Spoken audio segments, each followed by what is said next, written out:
Hey guys, welcome back to S A live. This is Sachin Kapoor. और आप में से बहुत सारे स्टूडेंट्स की क्वेरी थी कि स्प्रिंग का बैच कब आएगा, स्प्रिंग बूट हम कब पढ़ेंगे।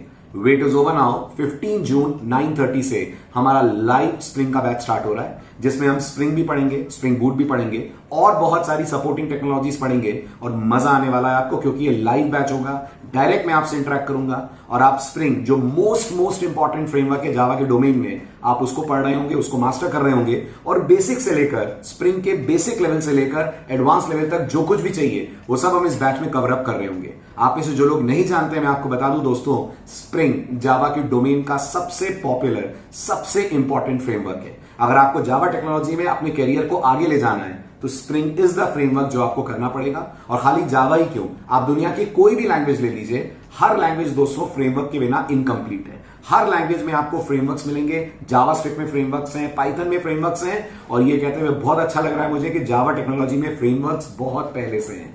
2002-2003 में जावा का पहला फ्रेमवर्क लॉन्च हुआ था और तब से लेकर आप नोटिस करिए आज तक बहुत सारे फ्रेमवर्क्स आ चुके हैं। लेकिन जो सबसे पॉपुलर, सबसे इन डिमांड फ्रेमवर्क आज 2024, 25, 26 आने वाले काफी टाइम तक रहने वाला है दोस्तों, वो है स्प्रिंग और उसका सपोर्टिंग टूल जिसका नाम है स्प्रिंग बूट। तो ये दोनों ही चीजें हम लोग इस बैच में कवर अप करने वाले हैं।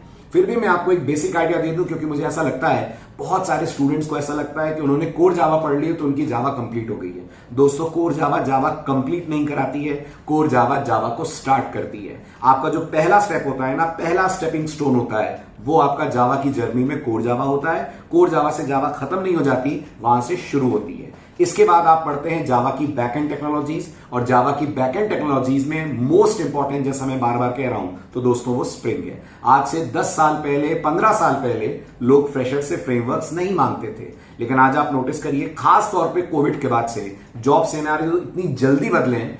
अधिकतर कंपनीज जो जावा डोमेन में काम करती हैं, वो फ्रेशर्स के रिक्रूटमेंट के दौरान उनसे स्प्रिंग और स्प्रिंग बूट की नॉलेज की डिमांड रखती हैं। और हो भी क्यों ना, क्योंकि फ्रेमवर्क है ही एक ऐसा सॉफ्टवेयर जो आपको common codes, common logics pre build बनाकर दे देता है। तो आपको सिर्फ उतना कोड लिखना है जितना आपकी एप्लीकेशन के लिए जरूरी है। वही लॉगिन, वही रजिस्ट्रेशन, वही सिक्योरिटी के कोड आप बार बार क्यों लिखेंगे जब आपको ऑलरेडी फ्रेमवर्क इसमें सपोर्ट कर रहा है। इसीलिए दुनिया की हर लैंग्वेज, दुनिया की हर टेक्नोलॉजी फ्रेमवर्क पे बेस्ड है। उसमें फ्रेमवर्क्स यूज होते हैं। कोई भी प्रोजेक्ट आप बनाओगे, frameworks are always in demand. So देर किस बात की है दोस्तों, नीचे डिस्क्रिप्शन में लिंक है, क्लिक कीजिए, रजिस्टर करिए, ज्वाइन करिए। और मैं आपसे मिलता हूं 15 जून 9:30 PM पे लाइव बैच में, स्प्रिंग में। सी यू इन द क्लास।